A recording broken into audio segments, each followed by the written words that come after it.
Direct গুলি করতেছে।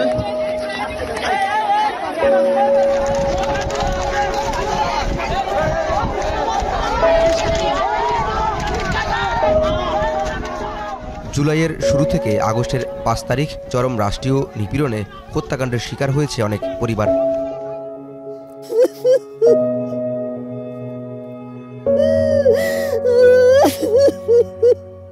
কোনো কোনো পরিবার নিহত স্বজনদের সন্ধান পেলেও কেউ বা এখনো খুঁজছেন হন্য হয়ে।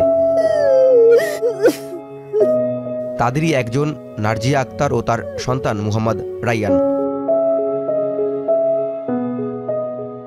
4.5 মাস ধরে হৃদয়ের ক্ষত চেপে স্বামী ও বাবাকে খুঁজছেন তারা। কতটা ক্ষত মনের গহীনে নিয়ে এত বিষাদ আর হাহাকার তরুণ যুবকের। যাদের স্বজনরা হারা হয়েছে তারা একমাত্র বুঝে তাদের পেইন কি, তাদের কষ্টটা কোন পর্যায়ে। আমার বাবা গেছে, আজকে আমি বুঝতেছি যে আমার পেইন আমার কোন জায়গায়।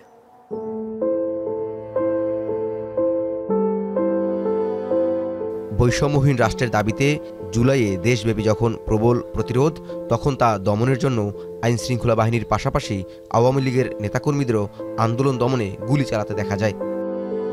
বিধ্বংসী হয়ে ওঠা রাষ্ট্রযন্ত্রের মাধ্যমে হত্যার শিকার হয় সহস্রাধিক মানুষ।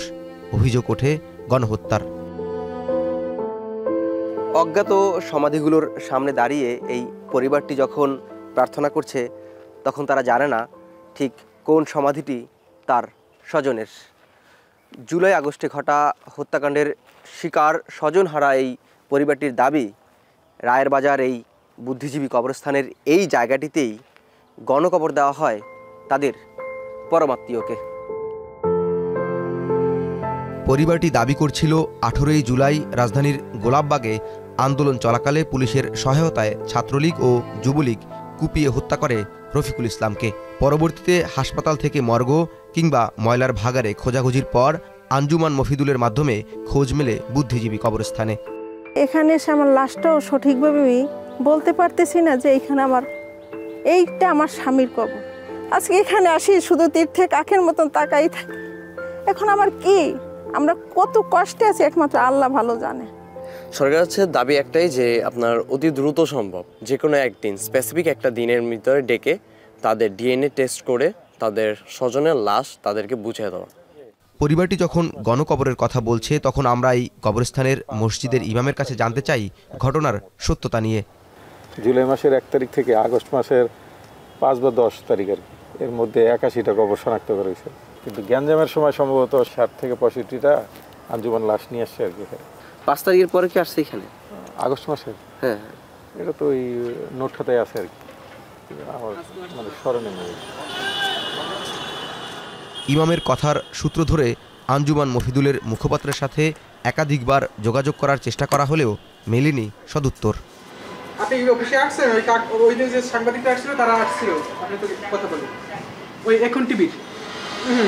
ঠিক আছে, আমার সাথে কথা বলা যাবে? কথা বলুন। হ্যালো কামরুল ভাই।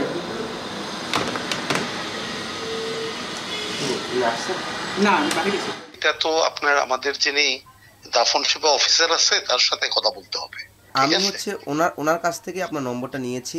উনি তখন আমাকে বলেছেন এখানে স্পোক পারসন হচ্ছেন আপনি। তার তথ্য আমার কাছে পেলে তো আমি বলতে পারবো না, আর আমি তো এখন অসুস্থ।